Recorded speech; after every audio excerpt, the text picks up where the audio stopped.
Mario plus Rabbids Sparks of Hope dares to surprise fans of tactical games, and particularly fans of its predecessor, Mario plus Rabbids Kingdom Battle, by removing the grid and cursor so celebrated in the first game, and revamping its combat with the introduction of real-time movement. Heroes can now move freely around the battlefield. It's been real.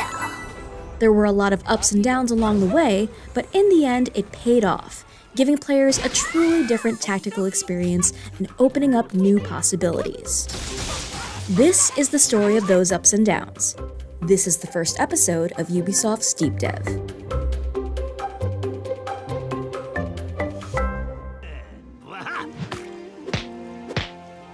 Considering that Kingdom Battle's gameplay was so well received, and how the grid is part of the DNA of tactical games, changing the gameplay posed a big risk for the development team led by Ubisoft Paris and Ubisoft Milan.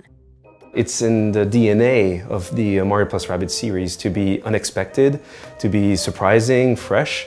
We managed to break a lot of things, but in the end, it makes sense, it works, it's super funny. But it was quite a challenge and a bet, so the first part of production was a bit stressful on how many things we revamped, and hopefully we're not breaking anything that people loved in the past. We knew that, okay, Sparks of Hope, it needs to be not just a simple sequel, it needs to be a completely new experience.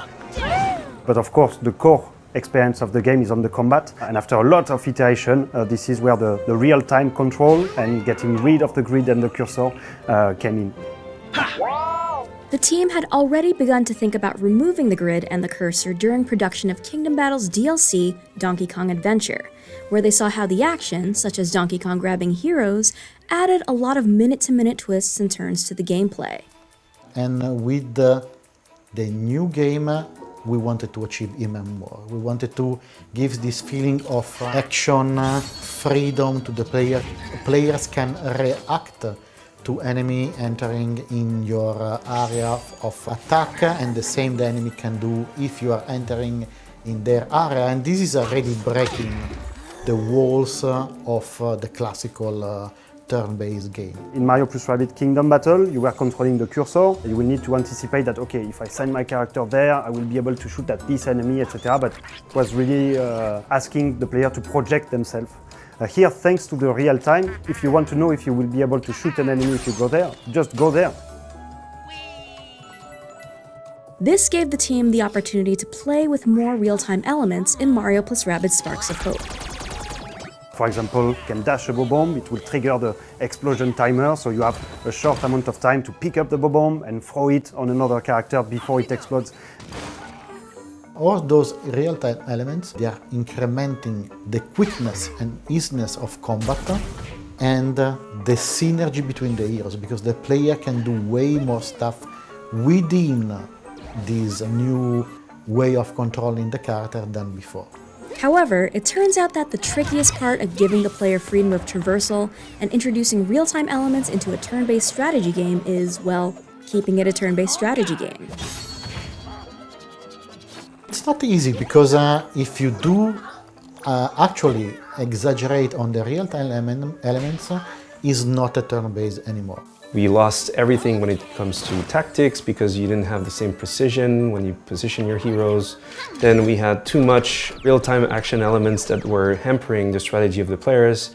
So the team decided to pare the real-time elements back and hone in on the ones that worked best. When we started to remove a bit of those real-time actions, because we had tons of them at first, we started to grab what is important, which is you need all the time to understand where you are, what you can do, what your actions could be, where the enemies are, and what the level design is proposing to you as well. A big issue still remained, however. Introducing this degree of freedom of movement for the player undermined a crucial pillar of the turn-based strategy game ethos, that you must commit to an action, and once you have committed, that's what you're stuck with. Players were moving around, they were getting very close to the enemy, they will use their weapon, attack, and then they will run back and hide behind the cover. And basically there was no commitment at all. And once again, for a tactical game, commitment is like part of the pillar. A solve was eventually implemented. Once you've attacked, you're committed to the position you attacked in. You need to really think about where you are going to position yourself, and when you know that you want to stay here, this is where you can do your attack. And I think that this discussion influenced also the way we wanted to treat the exploration phases. So today, the same freedom that you have in combat and direct control over the heroes, you have it in exploration. Revamping exploration in Sparks of Hope was just as important to the team as changing up the combat. The new game allows you to freely explore multiple planets, each with a unique atmosphere, setting, and characters. Ouch! Ouch! Every planet has its own side quests, challenges, and secrets to discover. In Kingdom Battle, having battlefields and exploration on the same continuous track made for an immersive experience, but also created dependencies between the exploration and battlefield experiences, causing limitations for both. And really what it opened us to do is to really focus on each experience separately and ensure that we can build it the best as possible without having too many dependencies between the two. It also enables us to add much more epic and bigger battlefield, because then we were not limited about what was going on and where it was taking place in the exploration. We also developed a specific technology for Sparks of Hope that enables us to create variety in the battles experience for the replayability. So the fact that now the battlefields are outside of the exploration area also enables us to, in some specific battle, every time you replay them, you will have a different experience, a different battlefield, different enemies to face, etc. And of course, it would not have been possible if those battlefields were present and hard-locked in their exploration content. Separating the battles and exploration removed limitations and gave level designers an opportunity to be even more creative in a new galaxy. The team was happy with the results. Battles have become more surprising for players, as you can't get a look at what to expect until you step onto the battlefield. So it was our desire from the beginning to venture in a new settings where we could really explore the planet. So today you can go where you want, basically, almost where you want.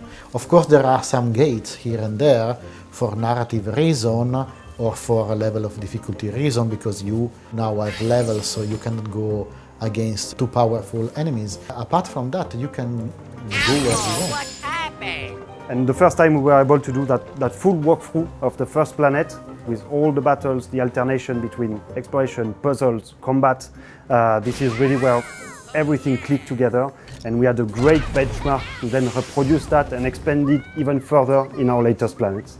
Sparks of Hope's development team set out to surprise fans by changing the Kingdom Battle gameplay formula they had already gotten high praise for, and revamping the combat by adding in real-time elements and opening up exploration proved to be a risk worth taking.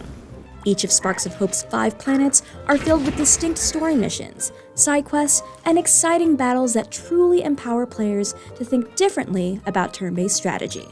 Mario plus Rabbids Sparks of Hope is available now on Nintendo Switch. To learn more about the new game, visit news.ubisoft.com. Catch this!